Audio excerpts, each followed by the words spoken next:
Taurus, my earth babies, positive vibes, motivation, inspiration, elevation, love, light, positive energy, goodwill, peace and healing, abundance and prosperity all your way.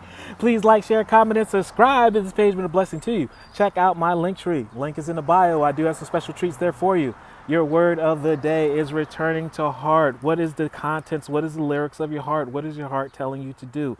I advise you to listen to your heart. Listen to yourself. Don't worry what the world, your best friends, your mentors are telling you. What is your intuition and your intelligence letting you know?